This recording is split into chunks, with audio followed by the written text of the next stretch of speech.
What's up, Disney World fans?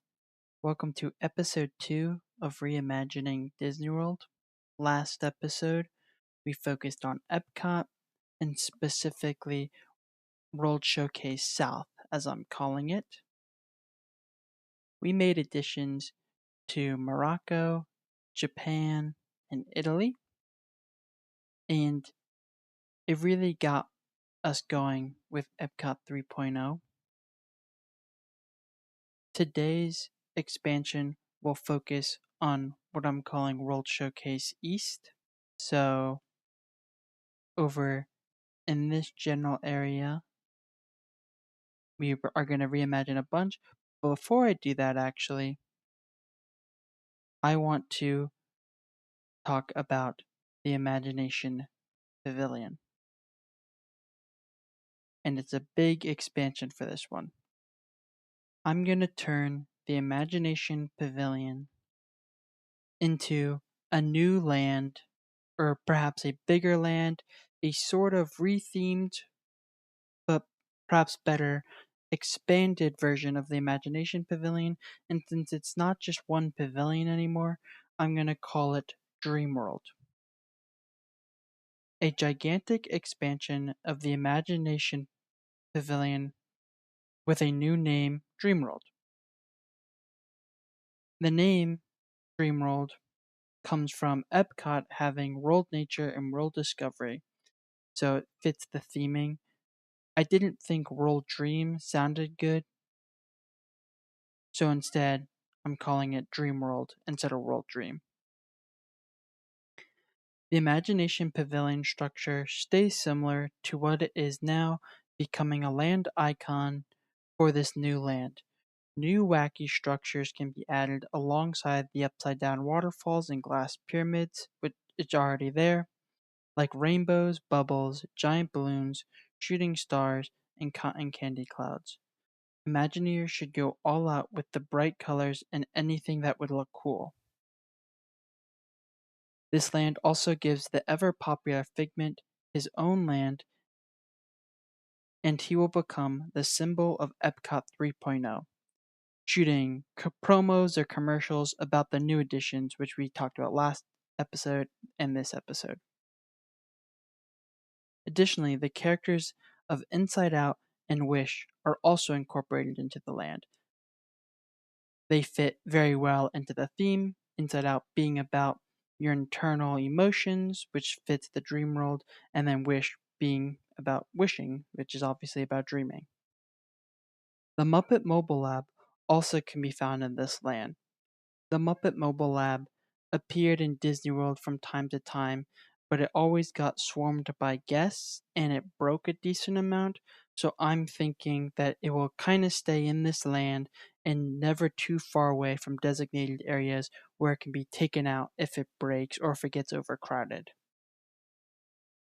Now to talk about the attractions in this land, there is currently a bunch of attractions that you see right after you leave the Figment ride called ImageWorks The What If Labs, and I'm going to change it into Dream Productions The Inside Out Labs. The Inside Out characters take over what was formerly the What If Lab, and it's now called Dream Productions. Dream Productions is a Disney Plus show from the Inside Out world. And this is also expanded to rival Project Tomorrow in scale. So Project Tomorrow, which is the game area that happens after you leave Spaceship Earth, is I think a lot bigger than what ImageWorks is now, and I want ImageWorks to be just as big as that with as much interactivity and games to play. We still focus on imagination in the five senses, but with the characters of Inside Out, there's a new element on dreams and emotions. The five senses, imagination, dreams, and emotions are all things that happen on the inside, so that's why it's called the Inside Out Labs, and that's the stuff we are exploring. Now, time for the big one. Journey into Imagination with Figment is turned into Journey into Imagination with the Dreamfinder, an update and restoration into the classic ride that made Figment so popular in the first place. This new ride keeps things practical but updated as we see the birth of Figment and his heartwarming relationship with Dreamfinder, and we regain the old parts of the track that have gone unused. This is for all the classic Epcot fans and brings back the personality of Figment that made him so beloved in the first place. So basically, we're just restoring this ride into what it used to be, what made the character so popular in the first place, and updating all the effects, obviously, since it is such an old ride. So imagine basically what came before, but an updated version of that. The next attraction is where the Disney and Pixar Short Film Festival used to be. It is now Exploring Emotions with Joy. So the Short Film Festival, which is right in here, that I'm changing into more of a show screen sort of thing. Keeping the screens of the short film festival, this attraction now becomes a 4D show. So that's the thing. I want this to now be an attraction. The short film festival isn't really an attraction. This is now becoming an attraction.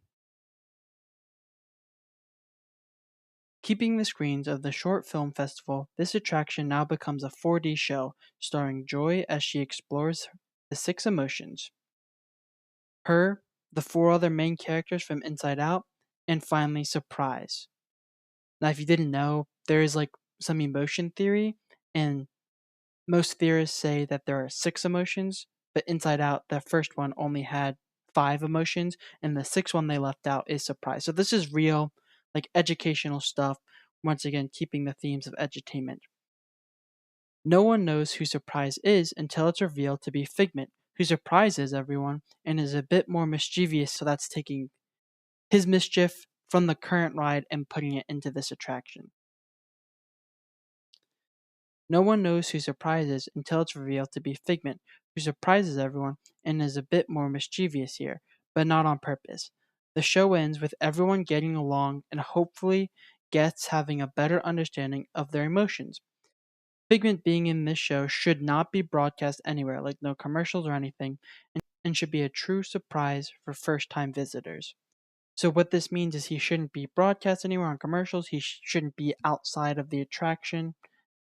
I want people to think, for first time guests, anyways, to think that this is purely an inside out thing, which makes the surprise even more on the nose.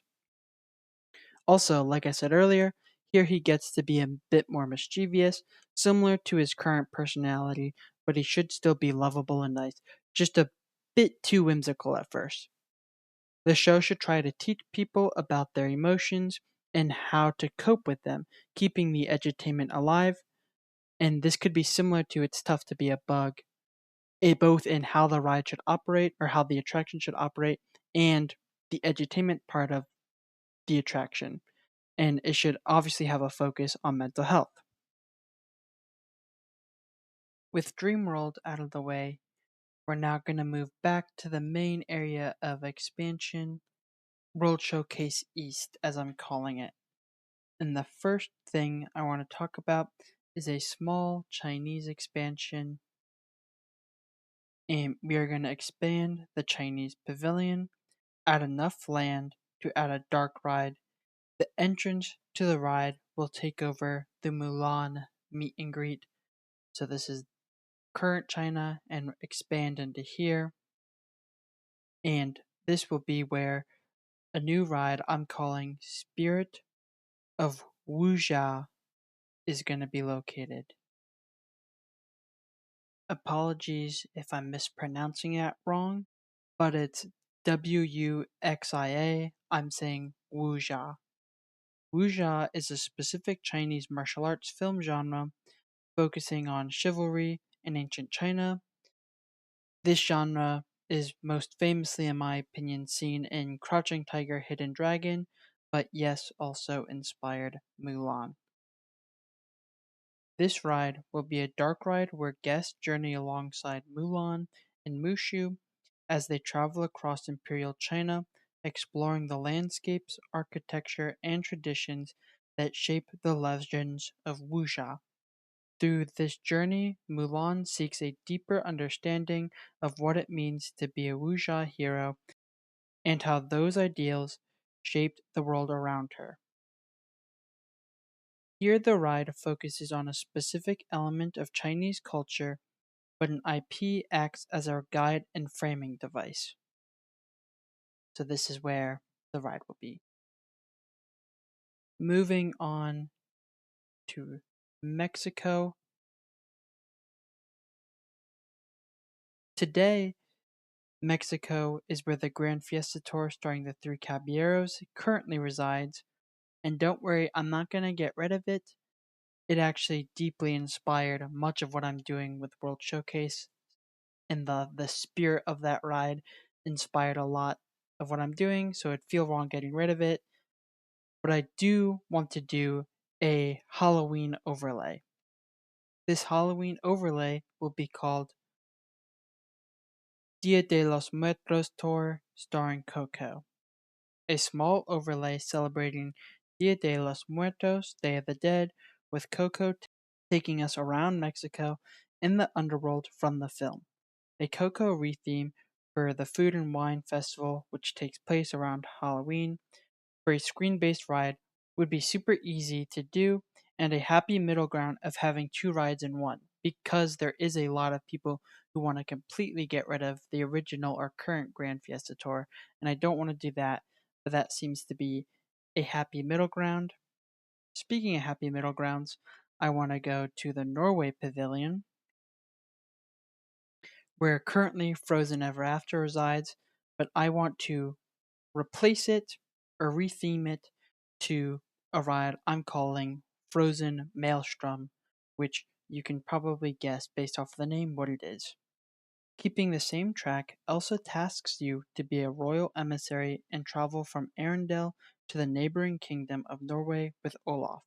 You will see famous landmarks as Norwegian folk monsters give you and Olaf a hard time.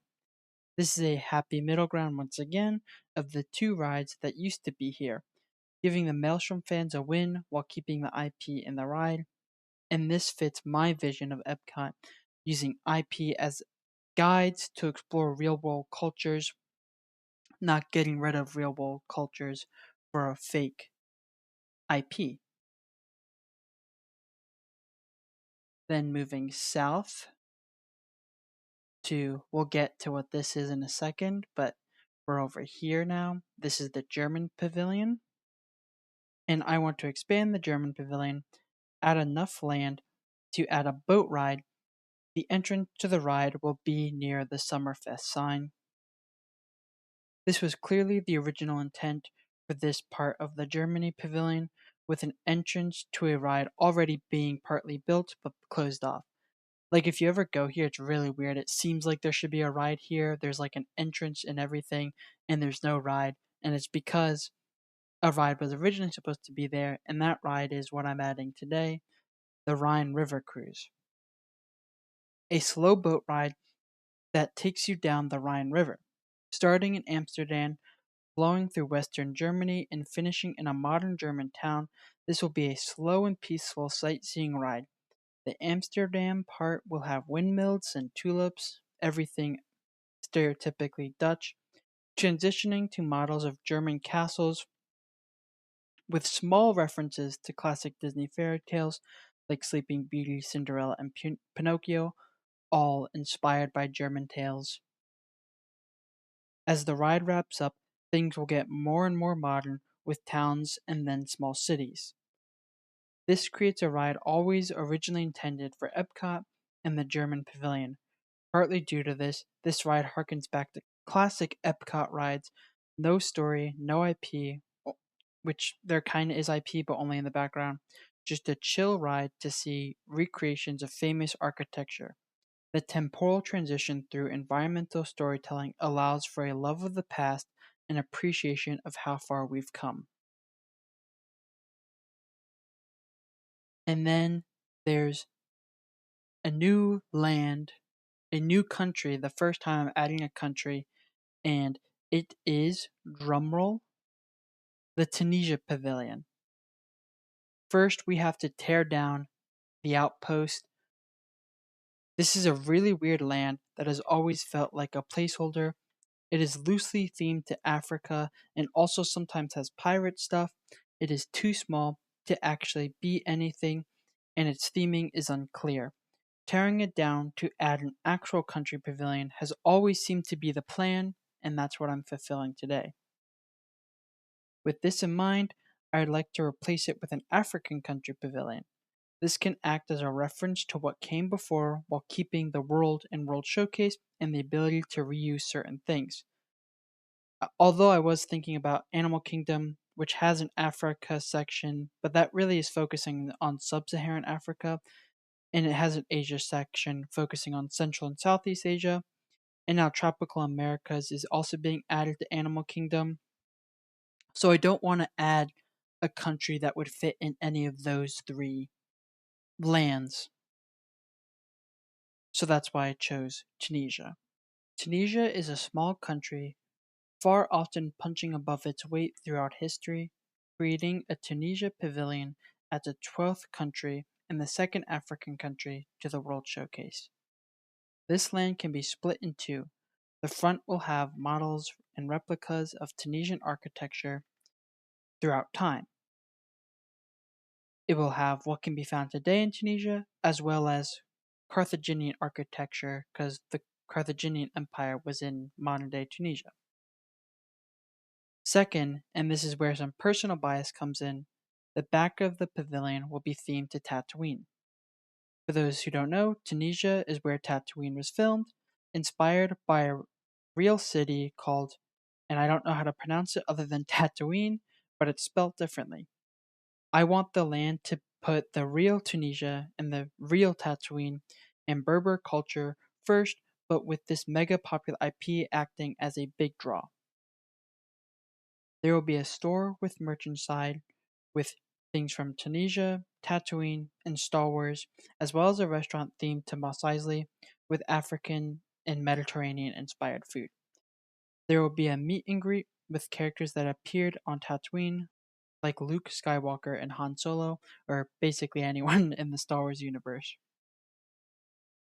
Inside this new land, there's going to be an attraction called Sands of Tatooine, a world inspired by Tunisia.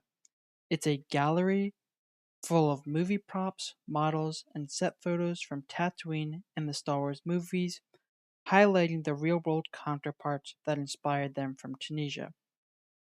If possible, the real world culture should be the true star, with movie props being a secondary draw. This is a land that I'm very excited about. Once again, Star Wars is a personal passion of mine, which is kind of why I somewhat got very close to breaking from my rules of IP being the biggest draw. If at all possible, I would like Tunisia to be the true star, but obviously, Star Wars is something Disney World wants to push, and this is an opportunity to push it while, like I said, still celebrating a actual real culture. This land is also extremely large, so there's plenty of room for both, which is kind of why I made it so big. Where the front, where the actual walkway is, if you're just walking around the World Showcase, you will see real stuff, real culture, real stuff inspired by Tunisia. And then in the back is where we can get a bit more fantastical. And if you actually look at many of the lands I did, that I've been doing this for a while. You have the real China stuff, and then in the back you have Mulan. In Italy, you have the real Italian stuff, and then you have the IP in the back. Same thing with Japan.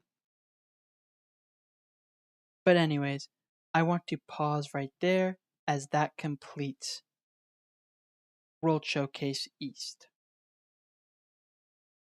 Epcot 3.0 is really taking shape, and we have made large additions to Epcot while attempting to keep the heart the same.